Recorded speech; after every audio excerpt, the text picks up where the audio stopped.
এটা এমন একটা গ্রাম যেখানে শুধু মেয়েরাই বসবাস করে। তাদের যখন বাচ্চা জন্ম দেওয়ার সময় হয় তারা পাশের গ্রামের ছেলেদের সাথে গিয়ে মেলামেশা করে, আর তারপরে তারা যখন গর্ভবতী হয় তাদের গ্রামে চলে আসে। কেউ যদি মেয়ে সন্তান জন্ম দেয় তাহলে তাকে সেই গ্রামের রানী বানানো হয়, আর যদি ছেলে সন্তান জন্ম দেয় সেই বাচ্চাকে নদীর পানিতে ভাসিয়ে দেয়, আর মেয়েটাকে সারা জীবন এই গ্রামের চাকরানির কাজ করতে দেওয়া হয়। এবার এই গ্রাম থেকে কিছু মেয়ে বাচ্চা জন্ম দিতে চায়, কিন্তু বাচ্চা জন্ম দেওয়ার জন্য তাদেরকে বিভিন্ন পরীক্ষার মুখোমুখি হতে হবে, আর যদি সে সেই পরীক্ষায় পাশ করে তাহলেই তাকে বাচ্চা জন্ম দেওয়ার জন্য পাশের গ্রামের ছেলেদের কাছে পাঠানো হবে। এর জন্য প্রথমেই তাদের দুই পায়ের মাঝখানে ফলের বিচি রেখে দড়ি খেলতে হয়, আর যদি বিচি পড়ে যায় তাহলে তাদেরকে এখান থেকে বাদ দেওয়া হবে।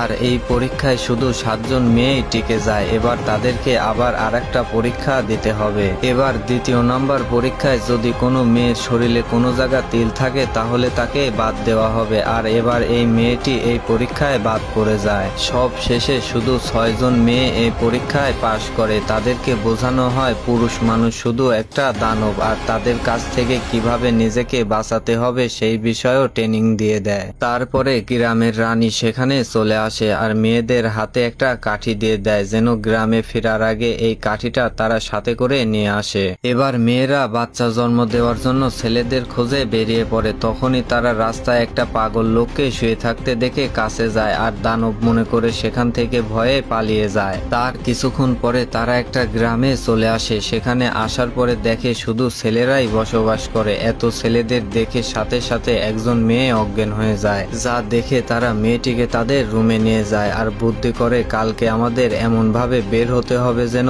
ছেলেরা আমাদের দেখলেই পাগল হয়ে যায়। পরের দিন তারা ছেলেদেরকে তাদের ফাঁদে পড়ানোর জন্য সুন্দর করে সেজে রাস্তায় বের হয়। বন্ধুরা, আজকের ভিডিওটা এই পর্যন্তই। পার্ট 2